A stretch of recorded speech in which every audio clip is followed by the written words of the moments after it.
서로 다른 시간 속에서 2부.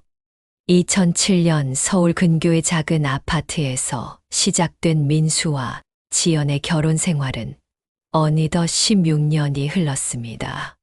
시간은 흐르고 그들은 중학생 딸 지원이를 키우며 맞벌이 부부로서 열심히 살아가고 있습니다. 그들의 삶은 여전히 분주하고 때로는 힘겹지만 두 사람은 서로를 믿고 지탱하며 하루하루를 보내고 있습니다. 어느 평범한 주말 아침, 아파트 창가로 밝은 햇살이 스며들며 지연의 얼굴을 감싸고 있습니다. 그녀는 커피 한 잔을 손에 들고 창밖을 바라보며 깊은 생각에 잠깁니다. 민수는 딸 지원이와 함께 아침 식사를 준비하고 있습니다. 부엌에서 들려오는 웃음소리는 잠시나마 집안의 따뜻함을 더해줍니다. 그러나 그 따스함 뒤에는 여전히 풀리지 않은 문제들이 존재합니다. 지연은 커피를 한 모금 마신 후 자신의 머릿속을 가득 채운 생각들을 정리하기 시작합니다. 그녀는 시댁과의 문제로 인해 겪었던 스트레스와 고통을 떠올리며 그동안의 갈등을 어떻게 해결해야 할지 고민합니다. 민수는 그녀의 곁에 다가와 조용히 앉습니다. 그는 아내의 고민을 알고 있으며 함께 해결해 나가고자 하는 마음을 전합니다. 오늘은 지원이랑 공원에 가볼까? 민수가 조심스레 말을 꺼냅니다. 지연은 미소를 지으며 고개를 끄덕입니다. 바깥 공기를 마시며 잠시라도 시댁의 문제를 잊고 싶다는 생각이 듭니다. 그들은 함께 공원으로 향합니다. 공원의 푸른 잔디 위로 지원이는 자유롭게 뛰어다니고 민수와 지연은 그 모습을 보며 잠시나마 평화를 느낍니다.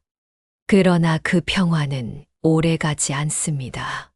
공원에서 돌아오는 길, 지연의 휴대전화가 울립니다.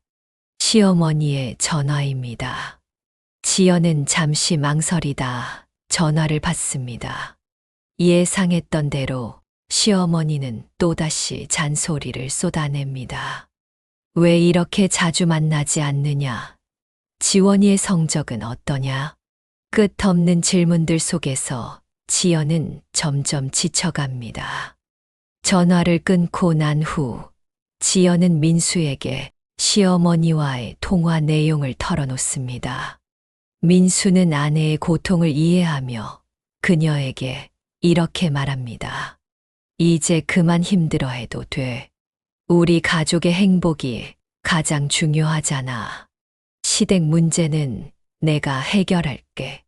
지연은 민수의 말에 조금이나마 위로를 받습니다. 하지만 그녀의 마음 한구석에는 여전히 불안함이 남아 있습니다.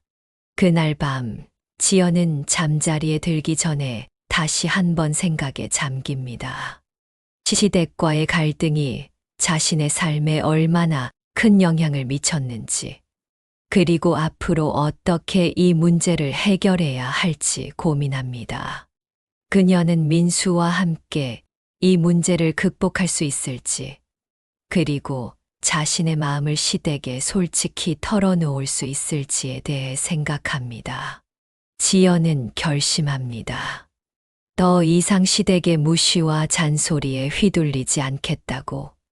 그리고 자신의 삶과 가족의 행복을 위해 용기를 내겠다고 마음먹습니다. 그녀는 민수와 함께 이 문제를 해결해 나갈 것입니다. 그들의 노력은 결코 헛되지 않을 것이며 사랑과 신뢰로 가득한 가정을 만들어갈 것입니다. 그렇게 민수와 지연은 새로운 날을 맞이합니다. 그들의 이야기는 아직 끝나지 않았습니다. 서로 다른 시간 속에서 그들은 함께 걸어가고 있습니다. 잠시 후 사연 해설이 있겠습니다. 네, 안녕하세요. 당신이 보내주신 자료들을 가지고 민수 씨와 지연 씨 부부 이야기를 좀 더 깊이 파고드는 시간입니다. 오늘은 그 두 번째 국면인데요. 지난번에는 16년 결혼 생활 동안 쌓인 특히 시댁과의 갈등, 지연 씨가 얼마나 힘들어했는지에 좀 집중했었죠. 당신이 보내주신 그 가족관계 메모들, 또 글들도 보면서요. 이번엔 갈등이 좀 더 깊어지는 부분이랑 지연 씨의 어떤 내적인 변화, 여기에 주목해 보려고 합니다. 네, 맞습니다. 일부 마지막엔 지연 씨가 시어머니의 뭐랄까, 끊임없는 잔소리, 또 무시 때문에 너무 지쳐서 관계를 끊어야 하나? 뭐 이런 고민까지 하는 상황이었잖아요. 보내주신 자료들 보니까 이런 장기간의 스트레스가 한 개인에게 얼마나 큰 영향을 미치는지 그런 부분들이 잘 나와 있더라고요. 그래서 2부에서는 이 갈등이 어떻게 좀 다르게 흘러가는지, 그리고 우리가 여기서 뭘 좀 얻어갈 수 있을지 한번 보죠. 2부 사연이 그 주말 아침 장면으로 시작되더라고요. 분위기는 잠시 좀 평온해 보이는데 지연 씨는 커피 마시면서 생각에 잠겨 있고 남편 민수 씨는 딸 지연이랑 아침 준비하면서 공원 가자고 하고요. 이런 소소한 일상의 평화, 이게 중요하다고 당신 메모에도 있었는데 역시 길게 가진 못하는군요. 네, 바로 그렇죠. 시어머니 전화 한 통이 딱 그 평화를 깨버리죠. 왜 자주 안 오냐? 지원이 성적 괜찮니? 뭐 이런 질문들인데, 여기서 우리가 좀 봐야 할 게 그냥 전화 받고 스트레스 받는다. 이게 아니고요. 이 갈등이 지연 씨의 어떤 자존감이나 일상 자체에 얼마나 깊숙이 들어와 있나. 바로 이 부분입니다. 당신이 공유해 주신 글 중에 그 세대 간 소통 갈등 사례랑 약간 비슷한 패턴이 보여요. 그러니까 문제 해결보다는 계속 책임을 묻거나 일방적으로 요구하는 식이죠. 민수 씨가 내가 해결할게 하면서 아내를 좀 이렇게 감싸주려는 모습이 나오잖아요. 네, 든든해 보이긴 하는데 근데 여기서 좀 재미있는 지점이 생기는 것 같아요. 당신이 보내주신 관계 심리 자료 보니까 이런 해결사 역할이 오히려 당사자의 주체성을 좀 약화시킬 수도 있다 뭐 이런 내용이 있던데요. 지연 씨 불안감이 쉽게 안 가시는 것도 혹시 이런 거랑 관련이 있을까요? 네, 충분히 그럴 수 있습니다. 민수 씨 지지가 물론 힘이 되죠. 긍정적인데, 하지만 문제의 핵심 당사자는 결국 지연 씨 본인이잖아요. 외부에서 막아주는 것도 중요하지만 정말 근본적으로 해결하려면 지연 씨 스스로가 어떤 경계를 만들고 대처하는 법을 찾아야 하는 거죠. 근데 흥미롭게도 사연 뒷부분에서 지연 씨가 밤에 혼자 고민하면서 딱 그 지점에 가닿더라고요. 더 이상 휘둘리지 않겠다. 이렇게 딱 결심을 하죠. 바로 그 부분이군요. 그 외부 도움에 기대는 게 아니라 스스로 변화의 주체가 되기로 딱 마음먹는 그 전환점. 일부에서 느꼈던 상처나 분노? 이걸 넘어서 이제 용기랑 결단이라는 단어가 나오는 게 되게 인상 깊었어요.